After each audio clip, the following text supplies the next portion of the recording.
Yo everybody, what's up? Welcome back to the channel. I got a good one for us today. Today we're going to talk about the CRF 300, and for that matter, I don't care if you have the CRF 250, the 300, I don't care what bike you have. We need to really talk about some of the things you need to do right out of the gate. Now, for me, I've been riding my whole life. I used to race. I worked in professional motocross for many years. I'm still involved. I have multiple bikes, and this CRF 300 was something I bought a while back because I just wanted something that I could cruise around on the streets on, that all the blinkers and everything worked, electric start, hydraulic clutch, fuel injection, all that. And these bikes look great, but they look a little better than they actually perform. Some people are going really crazy, dumping probably more money or as much as they spend on the bike itself to get it to perform, to its peak potential or where they would like to get it to perform. For me, I'm not about that. I just don't think this is a bike you really should sink that kind of money into. But again, I might be biased because I'm not willing to do that. I'm sure there's other guys maybe that have sunk that type of money into this bike and are glad they did it. And maybe it's an amazing bike, and it probably is. Like I could see both sides of this coin.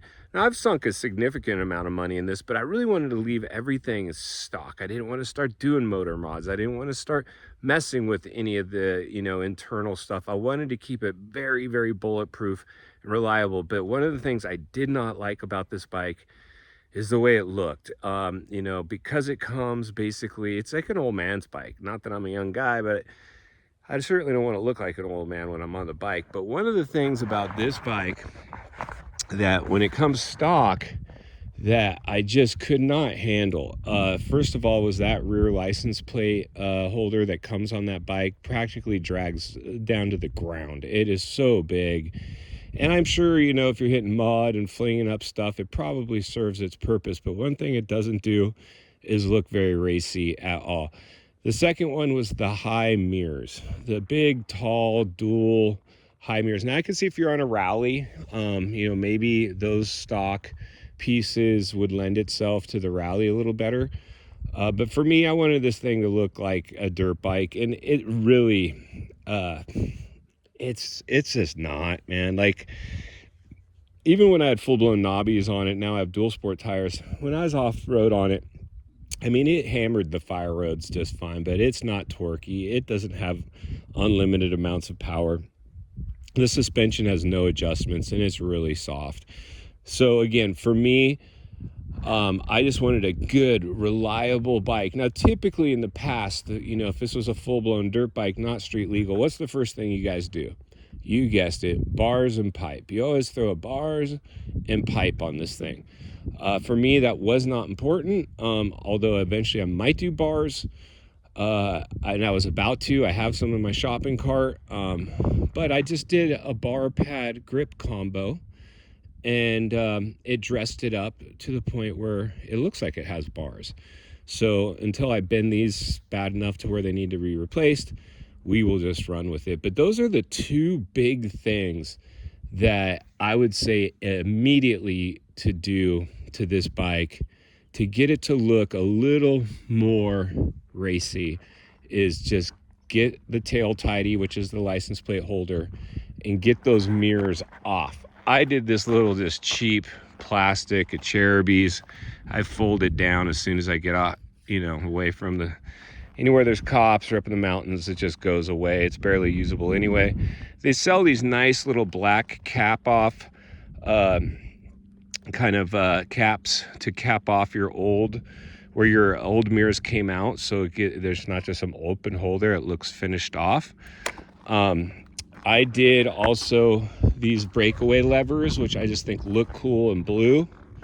I did blue anodized valve stem caps. I pulled off the decals off the side plates just because I just thought it'd look better. I do have frame guards and a skid plate on it. I got oversized foot pegs, which I think are another really good purchase. I stand up a lot, and the stock pegs, while they're okay, these are, significantly almost twice the size, and I just like being on my feet, so those are great. I did a Gold Series chain on it. It's the other thing I read about these bikes is the stock chain is pretty chintzy.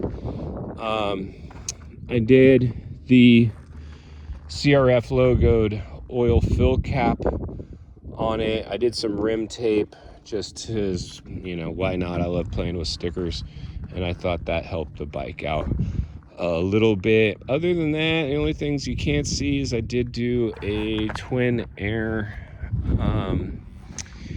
filter into that thing because it's washable, and I felt like spending some money. Other than that, that is pretty much it for the CRF 300. So let me know what you guys think. Do you think it's worth pouring a ton of money? Or are you kind of like me, like, hey, let's just keep this thing super steady Eddie reliable, but make it look a little cooler at least? I love it for this type of stuff. I just hammer out roads on it. If I want to jump onto a fire road, I can do that, which is great. I've got another bike that I use that it's, you know, if I'm going to do just pure off-road stuff, big old XR 400, street legal too, and I just wanted something that was more modern looking. That those XRs are great, for sure. They're so reliable, they're like a workhorse, but I just wanted something new. So let me know what you guys think. Drop it in the comments below, and I'll see you guys on the next video.